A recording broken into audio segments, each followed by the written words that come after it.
iront à la découverte d'un vestige de l'histoire coloniale de Boundiali dans le nord de la Côte d'Ivoire. Il s'agit de la résidence du préfet. Enfin, Jérusalem, capitale d'Israël. Pourquoi la reconnaissance par le président américain Donald Trump pose-t-elle problème? Des explications en fin de journal. Madame, Monsieur, bonsoir et bienvenue sur RTI 2. Boundiali, dans la région de la Bagoué, un bâtiment de type colonial et abandonné se dresse fièrement. Cet édifice a servi à l'époque de résidence au premier administrateur colonial de la ville, puis au préfet de région, et cela jusqu'au déclenchement de la crise post-électorale. Alors à quand la restauration de cette bâtisse? C'est un reportage de Eugène Atoubé. Boundiali, ville dynamique, ville prospère. Loin du tintamarre de cette cité au pittoresque charmeur, se dresse dans l'indifférence totale une vieille bâtisse. Nous sommes au quartier résidentiel. On se surprend de voir que cette bâtisse, imposante à l'architecture coloniale, est prisonnière des broussailles, signe de son abandon. Renseignement pris, nous découvrons que l'endroit était la résidence du préfet de Boundiali, mais anciennement la résidence de l'administrateur colon. Les anciens de Boundiali, témoins de cette époque, en parlent avec beaucoup de nostalgie sur le temps consacré à l'amertume. Tant colon, c'est le sous-préfet qui dormait là-bas. Quand nous on est petits, on venait souvent s'amuser là-bas. Le premier sous-préfet qui est venu, il s'appelle Bekere. C'était en 1958. La résidence déjà était hors de la ville. Ça déjà c'était un mystère. Et puis bon, venir à la résidence c'était un événement. Et j'avoue que quand vous venez, vous ne tenez pas sur vos pieds, vous venez tout tremblotant. Parce que vous ne savez pas si on allait vous arrêter, si en tout cas vous allez être sanctionné. Et c'était un chef-d'œuvre. Ça vient depuis le temps de la rébellion où ils ont élu domicile les dojos et les différents préfets qui sont arrivés ont trouvé que ce lieu, il fallait faire beaucoup d'autres choses que simple réhabilitation pour pouvoir entrer. C'est ce qui est ressorti de parfois nos différentes enquêtes. Nous poussons la curiosité jusqu'à pénétrer dans le patio de cette bâtisse. Une immense cour avec de nombreux manguiers dont personne ne semble s'occuper. Le rez-de-chaussée de ce bâtiment, de type R+1, tout aussi immense, renseigne sur le niveau social de son propriétaire, autant que son aspect extérieur, où la pierre est bien présente dans la structure, l'étage identique.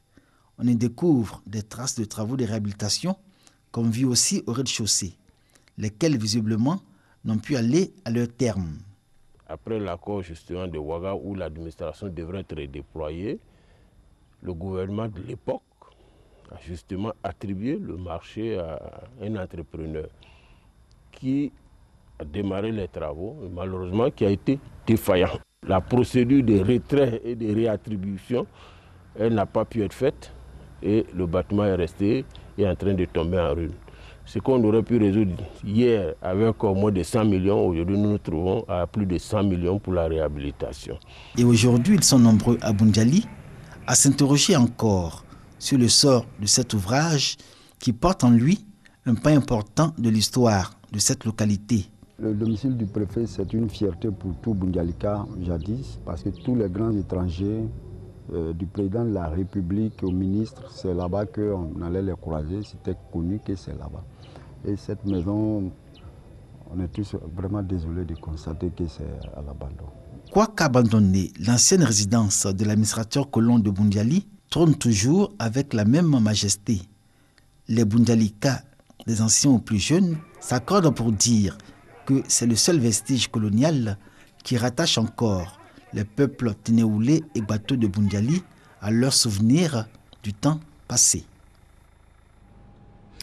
Un tout autre sujet à présent, une cinquantaine de jeunes de la commune de Yopougon vont bientôt s'intégrer dans le tissu économique. Ils ont reçu récemment un financement. C'est une initiative de la plateforme de services de Yopougon. Le point avec Thomas Guessambi. Après une formation rigoureuse de 8 mois, la cinquantaine de jeunes peut recevoir des attestations de fin de formation. Avec l'attestation, au moins, je peux m'insérer et devenir quelqu'un. Un véritable passeport pour entrer dans la vie active. Avec eux, d'autres jeunes ont également bénéficié de fonds pour financer leurs projets. Ils ont reçu des chèques des mains du maire de la commune de Yopougon, Gilbert Kafana-Kone. Notre conviction est que la question de l'emploi ne peut trouver de solution que dans l'engagement de chacun à gérer sa propre vie, à créer son affaire et à devenir femme ou homme d'affaires. Une initiative à mettre à l'actif de la plateforme de services de Yopougon. Le coordonnateur revient sur des actions posées en faveur des jeunes de Yopougon. C'est une dynamique qui est enclenchée, qui sera irréversible. Parce que là, nous parlons de fonds de garantie, que grâce à la mairie, et qui nous met à disposition ce fonds de garantie, le fonds de garantie en fait devient une caution. Donc la problématique même qui était le financement des jeunes trouve une solution partielle aujourd'hui avec ce fonds de garantie. Et le fonds de garantie, il demeure. Donc c'est dire que les jeunes qui viendront, autant qu'ils soient, selon la pertinence de leur projet, continueront de bénéficier de cette caution financière. La plateforme de services est un dispositif local d'insertion des collectivités locales afin de lutter efficacement contre le chômage des jeunes. Restons dans la commune de Yopougon où l'église des Assemblées de Dieu de Yopougon-Gare célèbre aujourd'hui ses 30 ans. Des prières et chants ont marqué ces festivités. Doigt de laser. Procession, chants et louanges pour exprimer la joie d'être au service de Dieu. Les fidèles de l'église des Assemblées de Dieu de Yopougon-Gare célèbrent les 30 ans d'existence de leur église. Pour le pasteur principal Emmanuel Kwasi Nguessan, les fidèles doivent désormais faire montre de leur maturité.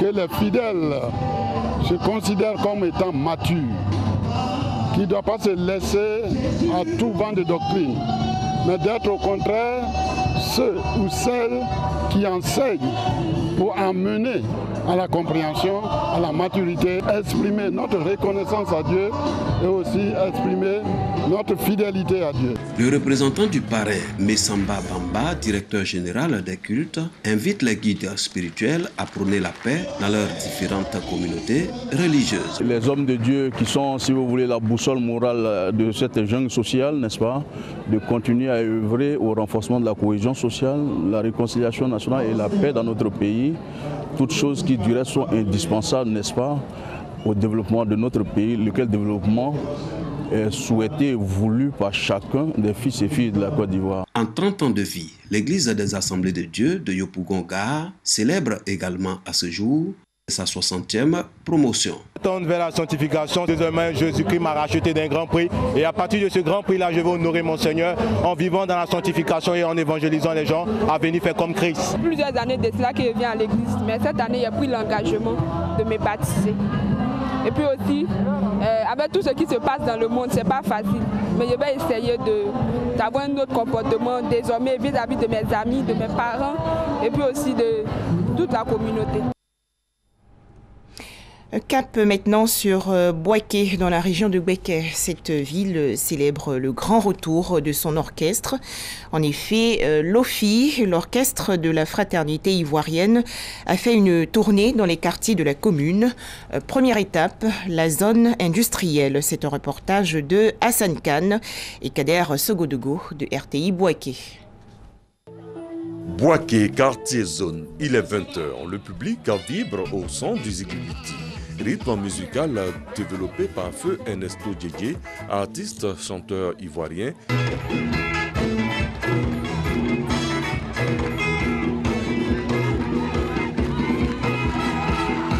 Une prestation musicale en live de l'orchestre de la fraternité ivoirienne de Boaké, OFI. Le groupe musical de la commune marque ainsi son grand retour après plusieurs décennies d'absence. Nous voulons que la population se rapproche davantage de l'OFI, les populations de la zone ont apprécié et ont adopté l'OFI. Et donc c'est un nouveau départ. Les lives de l'Orchestre de la Fraternité Ivoirienne, et cette activité vise à faire la promotion de la ville de Bouaké et surtout contribuer à l'animation de la ville de Bouaké. Ce spectacle grand public de l'OFI entre dans le cadre d'une tournée baptisée Le Grand Retour sur scène. Une tournée qui va amener l'OFI à visiter tous les quartiers de Bouaké. L'histoire de l'OFI remonte aux années 1960. Une création de l'ex-maire de Bouaké, Feu Djibo Sonkalo. Un orchestre dont l'objectif était d'animer les galas et servir de cadre pour les musiciens jouant sur le territoire de Bouaké. Une ambiance musicale qu'entend recréer la nouvelle équipe municipale.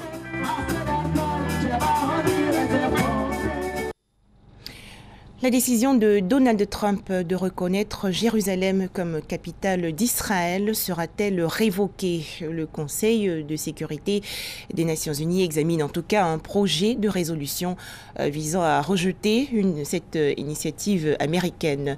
Un vote pourrait même se tenir demain, lundi 18 décembre. Mais comment en est-on arrivé là? Les explications de Ami Koulibaly.